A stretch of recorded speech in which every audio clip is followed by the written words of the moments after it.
How far now, Tolani? Oh my God, my brother, okay. Portable has been causing wahala again. My brother, that nigga is also. He's always in trouble. I mean, he calls himself Idamu Adugbo. I don't know. Bro. You don't even know what Idamu Adugbo means. I think I did wrote an article in the Pulse like 2 weeks ago and translated Idamu Adugbo. Someone said it to me and said, so this is what Idamu Adugbo means? I'm like, yeah, bro. Yeah. But what do you think about Portable as a person?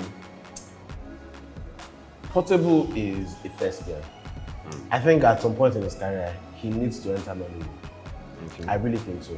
I think, but first he might need to take some acting classes so that he doesn't get typecast into like the Omogboro, Omogeto type roles.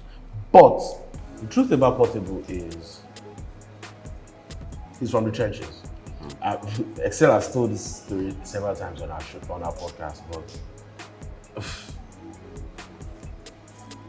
we met one of a huge Nigerian rapper, one of the biggest Nigerian rappers. About 3 months ago, and the person said, where? Said that guy is from the trenches. That he doesn't want that guy to ever visit his family. Now, if his children see the guy, they might run away. They might be scarred forever. You get what I mean, right? Because he looks like what he's going through, right? He looks ruggedly put together. He has this six-pack, this feet that could possibly have come from like maybe working in a bricklayer's location, whatever, you know?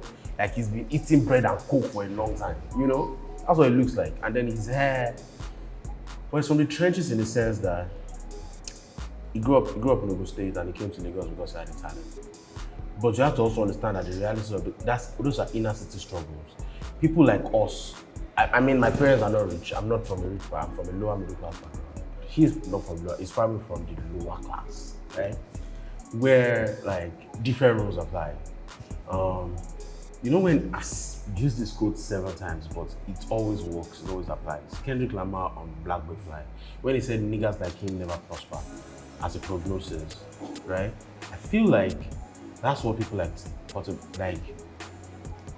father is probably like collecting money on the streets, mother is like a trader somewhere, possibly I'm just trying to paint an ideal picture.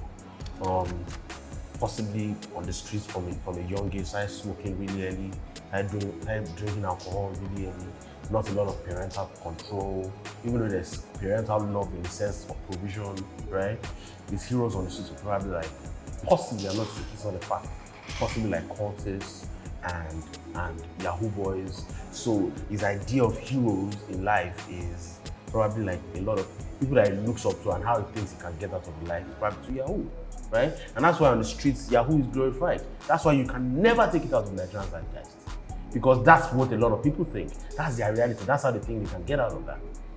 So, but he developed this talent. And when you look at the Nigerian streets properly, there are carnivals everywhere where like, I remember when I was in uni, one of my friends said something that people that are from the trenches in Lagos know how to do 3 things. They always know how to do 3 things. Become an artist, sing properly, play football or dance, or the 3 at the same time, or at least 2 of the things at the same time, right? So this guy had a talent. You can, on the streets, you know, it's like the trenches in Nigeria, for example, like Anagege, the deepest parts of Anagege, is not exactly different from like projects in New York or something, where people you're born in the trap, they can gather together and just be dancing and freestyling, and then slowly you will discover that if you put Portable in the studio, he can drop Lamba for the next 25 to 20. I'm sure that guy doesn't write. I'm sure he doesn't sit anywhere to write. If you put, have you heard Gasolo? If you listen to Gasolo, bro, he will keep going because he has done it a million times. And his mind is so wired to find words always. That's why he can say anything at any time and it makes total sense if you understand what he's saying, right? And then he came to Lagos, he started budgeting the talent, and you will notice that he also tweeted something a while ago that humor is how a lot of Nigerians deflect like the pain. So the humor and the personality is his reflection of where he's from, right? The personality that he has that people sort of embrace is also because we don't really see things like that. anytime we see artists like this, Mali, Zlatan, hey, people treat them as a shiny new toy that, wow. Like, they don't understand what it means to be those guys. Their realities are totally different. Even though Zlatan's reality might be totally different from Portable, or even Naramali, but you can understand the attraction to those types of people. Because they have a personality. They can go on social media and create skits for days and always have something to say. Because of even the way they talk is so alluring to people. And then it became a star. And that's when it changed. Okay. But how do you think his background influences success as an artist and an influencer? I broke it down right now, right? Like what he does on social media is you see a lot of people create comedic skits, or they become their artists, they are TikTok creators who use like text and text on video to do things. But in this particular case, he just mounts a camera in his face and does the wildest things. The wildest things. Do you know why? He's unhinged. He doesn't know what is right. He doesn't know what is wrong. So everything is content. So imagine putting social media and virality in the hands of someone from the trenches who doesn't know anything about political correctness, probably doesn't have a team that's telling him that this is wrong. Like, bro. And then he always has he's funny and he knows when and how to put a camera in his face. That's the Molotov cocktail of problems. Do you understand? It's problems. Look at that guy. He went to Kenya and he put the camera in his face and he was slapping people's bombs. That is wild. that is wild. There was a freestyle he did sometime December last year. That was like, bro, and he did that thing for like 2 minutes. I'm like, who is this guy? So the streets are why he can freestyle like that. These are why he has content that is content worthy, and he has all of these things intact.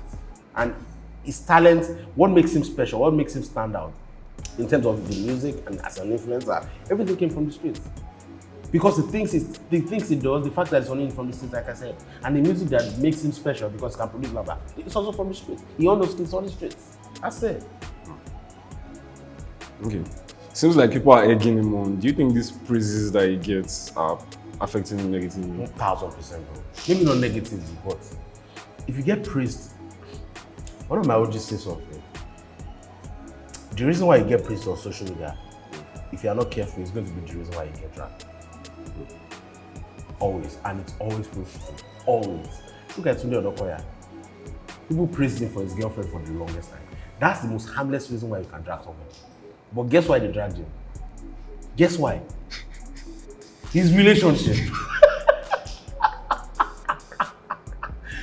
Whatever, me, people hear, oh my God, it's a great right. Oh my God, it's a great.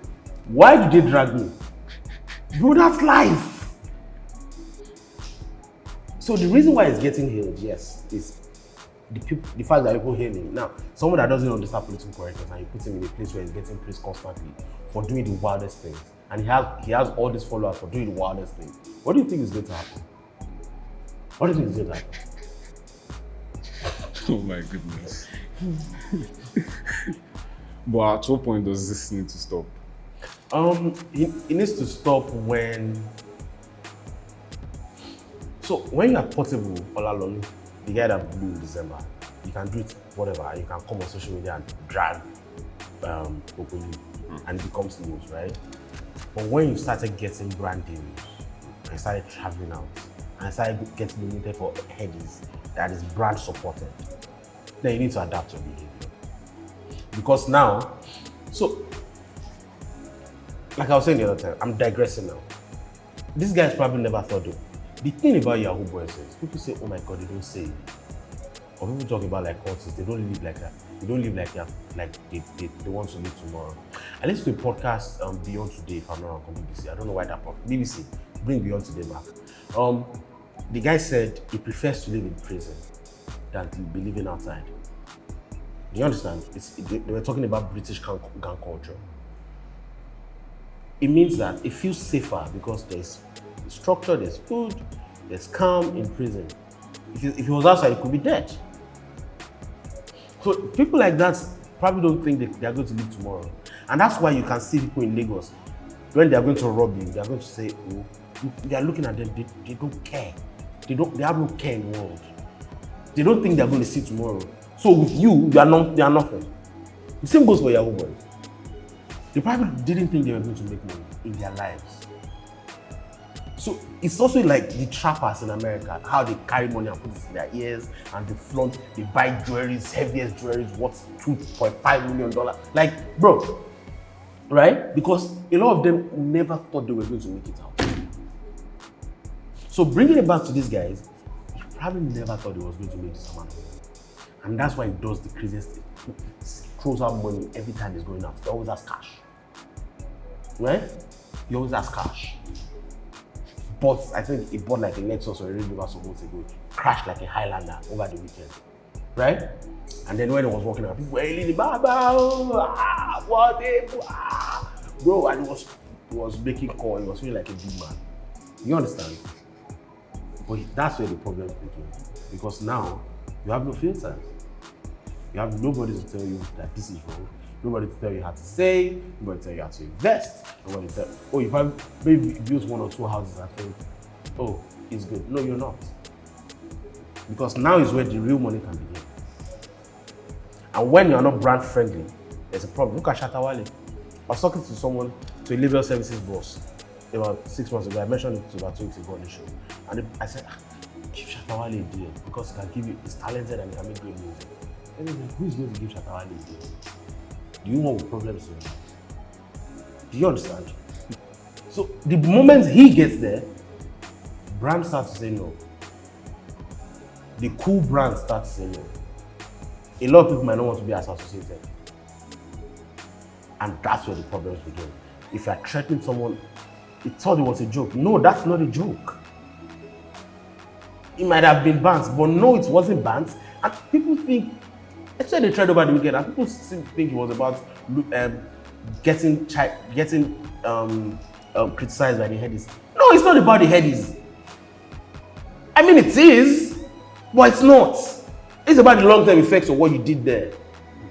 If you could make the biggest music award in Nigeria release a statement because you were threatening members of the academy and whoever was the category that you were nominated for, that is wild. And that's just the tip of the iceberg in the things that he can say. Someone that went on social media was criticizing Kokoli and his benefactor sent him out of the house. Do you realize what he can do? He needs to calm down.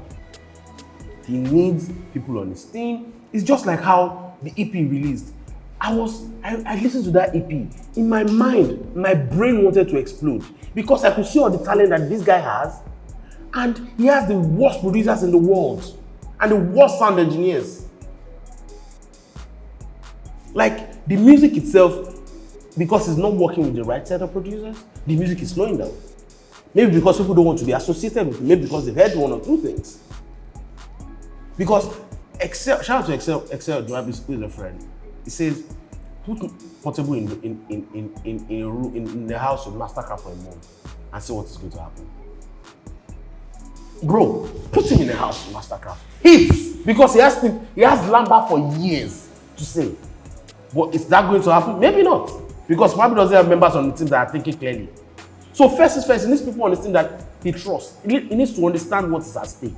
Because if he doesn't understand what's at stake, then he can't understand what he might lose.